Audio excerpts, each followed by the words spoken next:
സദ്വശരണം നമ്മുടെ സർവസ്വമായ ബ്രഹ്മശ്രീ കരുണാകര ഗുരുവിന് ഈ വരുന്ന 2027 സെപ്റ്റംബർ ചിങ്ങച്ചോതി നാളിൽ 100 വയസ്സ് തികയുകയാണ്.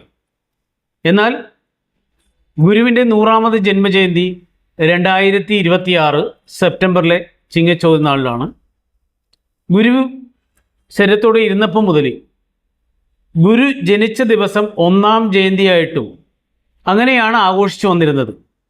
അതായത് ഗുരുവിന് 59 വയസ്സായപ്പോൾ ഗുരുവിൻ്റെ 60ാമത് 1986 ഗുരുവിൻ്റെ 60ാം പിറന്നാളായും അതേസമയത്ത് 1987 ഗുരുവിൻ്റെ ഷഷ്ടി പൂർത്തിയായിട്ടും ആഘോഷിച്ചു. അങ്ങനെ ഒരു വർഷ കാലയളവിലാണ് ഗുരുവിൻ്റെ ജയന്തി മുതൽ ആ പൂർത്തീകരണം വരെ വരുന്നത് വയസ്സ്. കാരണം 86 59 വയസ്സായിരുന്നു ഗുരുവിന്. 59ാമത്തെ ജയന്തിക്ക് 60ആയിട്ടാണ് ആഘോഷിച്ചത്.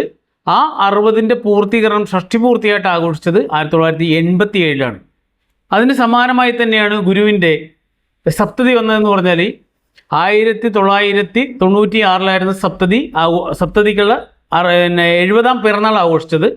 സപ്തതി ആഘോഷിച്ചത് 1997 അങ്ങനെ 96 മുതൽ ഒരു വർഷക്കാലം നീണ്ടു നിന്നതായിരുന്നു ഗുരുവിൻ്റെ എല്ലാ ഈ പറയുന്ന 50 60 70 80 90 ആയപ്പോഴാണ് അതിനൊരു മാറ്റം വന്നത്.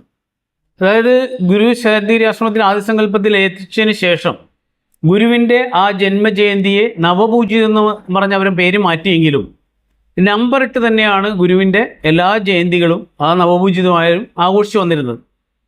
പക്ഷേ ഗുരുവിൻ്റെ നവതി 2016 ആഘോഷിച്ചതിലൂടെയാണ് ആശ്രമത്തിലെ ഇപ്പോഴത്തെ ഈ പറയുന്നവർക്ക് തെറ്റുപറ്റിയത്.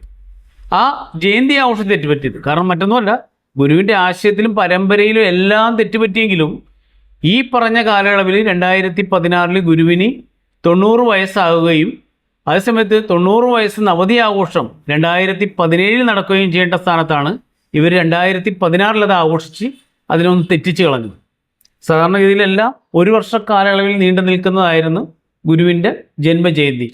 ഒരു വർഷ കാലയളവിൽ എന്ന് വെച്ചാൽ ഈ പ്രധാന ഘട്ടങ്ങളിലെല്ലാം ഇത് സപ്തതി ആയാലും ഷഷ്ടിപൂർത്തി ആയാലും ഈ നവതി നടക്കേണ്ട സമയമാണ് ഈ പറഞ്ഞ ഒരു കാര്യത്തിൽ തെറ്റുപറ്റിയത്. അത് യഥാർത്ഥത്തിൽ 90ാമത്തെ ജയന്തിയാണ് ഗുരു ജന്മജയന്തിയാണ്. പക്ഷേ നവതി എന്നുള്ളത് 90 വയസ്സ് പൂർത്തിയാവുന്ന ദിവസമായ 2017 നടക്കേണ്ടിയിരുന്നത്. 2025 കലണ്ടറിൽ നവപൂജിതം എന്നുള്ള സ്ഥാനത്ത് ഗുരുവിൻ്റെ 99ാം ജയന്തി എന്ന് അവർ ശാന്തിഗിരി ആശ്രമം അടിച്ചിറക്കിയെങ്കിലും പിന്നീടാണ് ഇവർക്ക് അതിൻ്റെ ഒരു